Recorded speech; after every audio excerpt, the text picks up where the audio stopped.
Shri Sai Satcharitra Chapter 6 Ram Navami Festival and Masjid Repairs. Efficacy of the touch of Guru's hand, Ram Navami Festival, its origin, transformation, etc. Repairs of the Masjid. Before describing Ram Navami Festival and Masjid repairs, the author makes some preliminary remarks about Sadguru as follows. Efficacy of the touch of the Guru's hand. When Sadguru is the helmsman, he is sure to carry us safely and easily beyond the worldly ocean. The word Sadguru brings to mind Sai Baba, the perfect master. He appears to me as if standing before me and applying Udi, sacred ashes, to my forehead and placing his hand of blessing on my head. Then joy fills my heart and love overflows my eyes. Wonderful is the power of the touch of the Guru's hand. The subtle body, consisting of thoughts and desires, which cannot be burnt by the gross fire, is destroyed by the mere touch of Guru's hand, and the sins of many past births are cleaned and washed away. Even the speeches of those who feel agitated when hear religious and godly talks attain calmness. The sight of Sai Baba's handsome form chokes our throat with joy, makes the eyes overflow with tears, and overwhelms the heart with emotions. It awakens in us, I am He, Soham, Brahma consciousness, and manifests the joy of self realization, dissolving the distinction of I and Thou, makes us one with the Supreme, one reality. When I begin to read the scriptures, I at every step am reminded of my Sadguru Sai Baba, who assumes the form of Ram or Krishna and makes me listen to his life. For instance, when I sit to listen to Bhagavad, Sai becomes Krishna from top to toe, and I think he sings the Bhagavad or Uddhav Gita, song of the teachings of Lord Krishna to his disciple Uddhav for the welfare of the devotees. When I myself start to write anything, I cannot compose a few words or sentences, but when he, of his own accord, makes me write, I go on writing, and there is no end to it. When the disciple's egoism props up, he presses it down with his hand and gives him his own power, makes him achieve the object, and thus satisfy and blesses him.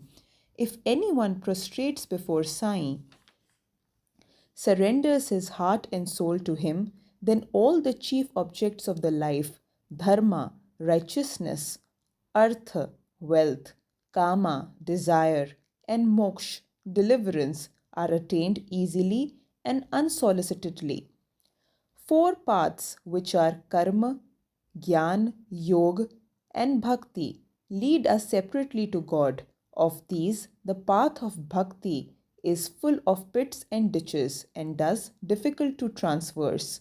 But if you, relying on your Sadguru, avoid the pits and the thorns and walk straight, it will take you straight to your destination, God. So says Sai Baba. After philosophing about self existing Brahma, his power Maya to create the world and the world created, and stating that all these three are ultimately the one and same, the author quotes Sai Baba's words, guaranteeing the welfare of the bhaktas. There will be never any dearth or scarcity regarding food and clothes in my devotee's home. It is my special characteristic that I always look to and provide for the welfare of those devotees who worship me wholeheartedly with their minds ever fixed on me. Lord Krishna has also said the same in the Gita. Therefore, strive not much for food and clothes. If you want anything, beg of the Lord, renounce worldly honors, try to get Lord's grace and blessing, and be honored in His court. Do not be deluded by worldly honor. The form of the deity should be firmly fixed in the mind. Let all the senses and mind be ever devoted to the worship of the Lord. Let there be no attraction for anything else. The mind should be always remembering God, so that will not wander anywhere else towards body, wealth, and home. Then it will be calm, peaceful, and carefree. This is the sign of a mind which is well engaged in a good company. If the mind is vagrant, it cannot be called well merged in Him, God. After quoting these words, the author goes on to relate the story of Ram Navami festival in Shirdi. As Ram Navami is the most celebrated festival at Shirdi, another fuller account as published in Sri Sai Leela magazine of 1925, page 197 is also referred to, and a summary of the festival as related in both these accounts is attempted here. The origin of the Ram Navami festival. One Mr. Gopal Rao Gund was a surveyor in the surveyor department at Kopargaon. He was a great devotee of Baba. He had 3 wives, but had no issue. With Sai Baba's blessing, a son was born to him. In the joy that he felt due to this, an idea of celebrating the fair or Urus occurred to him in the year 1897, and he placed it for consideration before other Shirdi devotees, Tatya Patil, Dada Kote Patil, and Madhavrao Deshpande Shama. They all approved of the idea and obtained Sai Baba's permission and blessing for it. Then an application was made to get the collector's sanction for celebrating the Urus. But as the village Kulkarni held against it, the sanction was refused. But as Sai Baba blessed it, they tried again and ultimately succeeded in getting the collector's sanction. The day of the Urus was fixed on the Ram Navami after having consultation with Sai Baba. It seems that he had a purpose behind it, the unification of the two festivals, the unification of the two communities, Hindus and the Mohammedans. As future events showed, this end or object was duly achieved. Though the permission was obtained, but other difficulties cropped up. Shirdi was a village and there was scarcity of water. There were 2 wells in the village. The one in use dried up soon, and the water from the other was brackish. This brackish water was turned into sweet water by Sai Baba by putting flowers into it. As the water of this well was also insufficient, Tatya Patil had to arrange for water from outside. Temporary shops were constructed and wrestling bows arranged. Gopal Rao Gund had a friend by the name Damu Anna Kasar of Ahmednagar. He was also similarly unhappy in the matter of progeny. Though he had 2 wives, but he too was blessed by Sai Baba with sons, and Mr. Gund prevailed upon his friend to prepare and supply for one flag for the procession of the fair. He also succeeded in inducing Mr. Nana Sahib Nimonkar to supply another flag. Both these flags were taken in a procession through the village and finally fixed at the 2 corners of the masjid, which is called by Sai Baba as Dwarka Mai. This is being done even now.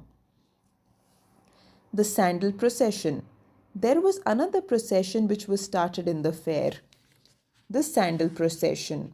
This procession was started by one devotee named Mr. Amir Shakkar Dalal, a Mohammedan Bhakta from Korla.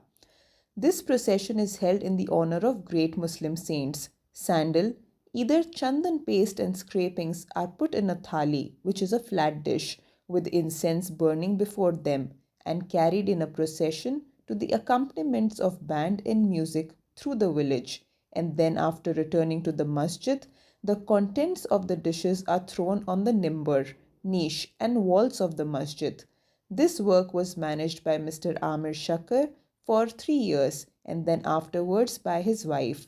So on the same day, 2 processions, the flags by the Hindus and the sandal by the Muslims, went on side by side and are still going on without any problem. Arrangements. This day was very dear and sacred to the devotees of Sai Baba. Most of them turned up for the occasion and took part in the management of the fair. Tatya Kote Patil looked to all the outward affairs, while the internal management was entirely left to Radha Krishna Mai, a female devotee of Baba. Her residence was full of guests on the occasion, and she had to look after their needs and also arrange for all the paraphernalia of the fair. Another work which she willingly did was to clean and whitewash the entire masjid. Its walls and floors, which were blackened and were full of soot on the account of the perpetual duni, the sacred fire of Sai Baba. This she did during the night when Sai Baba had gone to sleep every alternate night in the Chavdi. She had to take out all the things, included the dhuni, and after the thorough cleaning and whitewashing, replaced them as they were before. Feeding of the poor, which was so dear to Baba, was also an important item in the fair. For this purpose, cooking on grand scale and preparing various sweet dishes was done by Radhakrishna Mai in her lodging, and various rich and wealthy devotees took a leading part in this. The transformation of Urus into the Ram Navami festival. Things were going on in this way, and the fair was gradually increasing its importance till 1912, when a change took place. That year, one devotee, Mr. Krishan Rao Jogeshwar Bhishma, the author of Sai Sago Upasana, came for the fair with Dada Sahib Khapade of Amravati and was staying on the previous day in Dikshitwada. While he was lying in the veranda of the Dikshitwada, and while Mr. Lakshman Rao Alai Kaka Mahajani was going with the puja materials to the masjid, a thought arose in his mind, and he accosted the latter thus. There is some providential arrangement in the fact that the Urus, the fair, is celebrated in Shirdi on Ram Navami. Ram Navami is very dear to all the Hindus. The birth of Sri Ram on this day, and the celebration of the birth of Sri Ram on this day should be done in Shirdi. This was the idea which Jogeshwar Bhishma shared with Kaka Mahajani. Kaka Mahajani liked the idea, and it was arranged to get Baba's permission for celebrating the Ram Navami festival. The main difficulty was how to secure a Haridas who would do a kirtan and sing the glories of the Lord on the occasion. But Bhishma solved the difficulty by saying that his Ram Akhyan, the composition of Ram's birth, was ready and he would do the kirtan himself, while Kaka Mahajani should play on the harmonium. It was also arranged to get the Sundha Vada, ginger powder mixed with sugar, as prasad, prepared by Radhakrishna Mai. So they immediately went to the masjid and got Baba's permission. Baba, who knew everything and was aware of what was happening, asked Mahajani as to what was going on in the Dikshitwada. Being rather perturbed, Mahajani could not utter anything as he did not catch the purport of the question and remained silent. Then Baba asked Bhishma what he had to say. He explained the idea of celebrating the Ram Navami festival and asked for Baba's permission, which Baba gladly gave. All rejoiced and made preparations for the Jayanti festival. Next day, the masjid was decorated with buntings. A cradle was supplied by Radhakrishna Mai and placed in front of Baba's seat, and the proceedings started. Bhishma took up for the kirtan and Mahajani began to play on the harmonium. Sai Baba sent a man to call Mahajani. He was hesitating to go, doubtful whether Baba would allow the festival to go on. But when he went near Baba, Baba asked him as to what was going on and why the cradle was placed there. He answered that the Ram Navami festival had commenced and the cradle was placed for the same purpose. Then Baba took out a garland from the nimbar and placed it around his neck and sent another garland for Bhishma. Then the kirtan commenced. When it came to a close, loud sounds of victory to Ram went up, and the gulal, which is a red-colored powder, was thrown up all around. Amidst the band and music, everybody was overjoyed when suddenly a roar was heard. The red powder thrown promiscuously went up and somehow fell into Baba's eyes. Baba got wild and began to scold and abuse loudly. People got frightened and took to their heels. The intimate devotees of Baba, who knew Baba well, took these scoldings and outpourings of Baba as blessing in disguise. They thought that when Ram was born, it was proper for Baba to get wild and enraged, to kill the Ravan and his demons in the form of egoism and wicked thoughts. Besides, they knew that whenever a new thing was undertaken at Shirdi, it was usual for Baba to get wild and angry, and so he kept quiet. Radhakrishna Mai was rather afraid and thought that Baba might break her cradle, and she asked Mahajani to pull the cradle back. When Mahajani went to loosen and unfasten the cradle, Baba went to him and asked him not to remove it. Then, some time afterwards, Baba became calm and normal, and that day's program, including the Maha Puja and the Aarti, was finished. Later on, Mr. Mahajani asked Baba's permission to remove the cradle. Baba refused again, saying that the festival was not over yet. Next day, another kirtan and Gopalakala ceremony, an earthen pot containing parched rice with curd, is to be hung and broken after the kirtan, and the contents should be distributed to all, as it was done by Lord Krishna amongst his cowherd friends. When this was performed, Baba allowed the cradle to be removed. While the Ram Navami festival was going on, the procession of the two flags by the day and the sandal by the night went off with usual pomp and show. From this time onwards, the Urus of Baba was transformed into the Ram Navami festival. From the next year, 1913, the items in the program of Ram Navami began to increase. Radha Krishna Mai started a Nam Saptah, singing the glory of God's name continuously day and night for 7 days, from 11th day of Chaitra. For all this, devotees took part and joined all the time. Sometimes Radha Krishna Mai joined them early in the morning. As the Ram Navami festival is celebrated in many places all over the country, the difficulty of getting a Haridas was felt again. But 5 or 6 days before the festival, Mahajani incidentally met Balabua, who was known as the modern Tukaram, and got him to do the kirtan that year. The next year, 1914, another Balabua Satarkar of Bhirhad, Sitha Kafade district, Satara, could not act as a Haridas in his own town, as plague was prevailing in his town. So he came to Shirdi and did the kirtan, and with Baba's permission, which was secured through Kaka Sahib Dikshit, he did the kirtan and was successfully recompensated for his labor, which was the sufficient amount. The difficulty of getting a new Haridas was felt every year, but Baba solved this problem in 1914 when he entrusted this function to Das Kanu Maharaj permanently, and since that time, Das Kanu Maharaj has been doing successfully and credibly the function until now.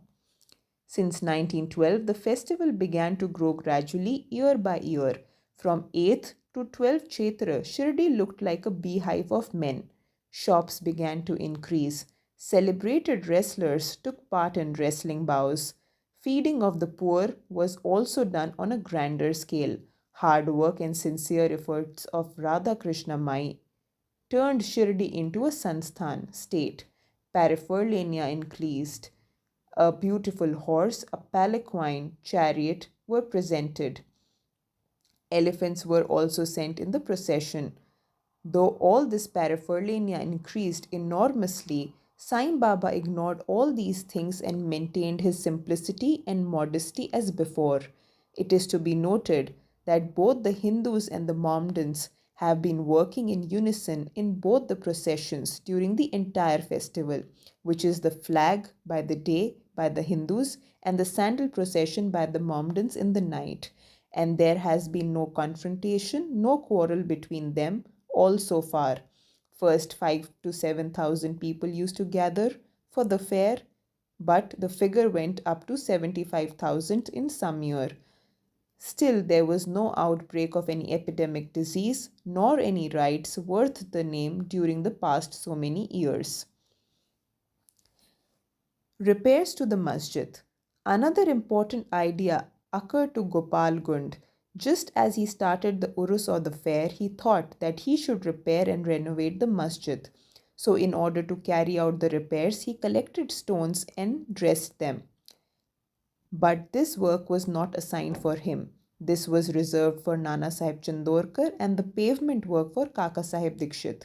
Initially, Baba was unwilling to allow the work to be done, but with the intervention of Mehel Sapatti, a local devotee of Baba, his permission was secured. Baba took a small gaddi for his seat, discarding the usual piece of sackcloth used till then. In 1911, the Sabha Mandap courtyard was also put into order with great labor and effort. The open space in the front of the masjid was very small and inconvenient. Kaka Sahib Dikshit wanted to extend it and put a roofing on it. At great expense, he got iron posts, pillars, and truces and started the work. At night, all the devotees worked hard and fixed the posts. But Baba, when he returned from the Chavdi the next morning, uprooted them and threw them out. Once it so happened that Baba got very wild and excited, caught a pole with one hand and began to shake it and uproot it. And with the other hand, he caught Tatya Patil's neck. He took by force Tatya's petha, struck a matchstick, set it on fire, and threw it in a pit. At that time, Baba's eyes flashed like a burning embers. None dared to look at him. All got terribly frightened. Baba took out 1 rupee from his pocket and threw it there, as if it were a offering on an auspicious occasion. Tatya was also much frightened. None knew what was going to happen to Tatya, and none dared to interfere. Bhagoji Shinde, the leper devotee of Baba, made a bold advance, but he was pushed aside. Madhav Rao was also similarly treated, pelted with brick pieces. So all those who went to intercede were treated similarly. But after some time, Baba's anger cooled down and he sent for a shopkeeper, got from him a embroidered petha and himself tied on Tatya's head, as if it was given on a special honor. All the people were wonderstruck to see such a strange behavior of Baba. They were lost to know what enraged Baba so suddenly and what led him to assault Tatya Patil and why his anger cooled down the next moment. Baba was sometimes very calm and quiet, and the next moment he was full of love after the anger cooled down. With or without any reasons, he got enraged but suddenly showed love. Many such incidents may be related, but I do not know which one to choose and which one to omit. I therefore refer to them as they occur to me. In the next chapter, the question whether Baba was a Hindu or a Mohammedan will be taken up, and his yogic practices will be described, and the powers and other matters will also be dealt with. Bow to Sri Sai, peace be to all.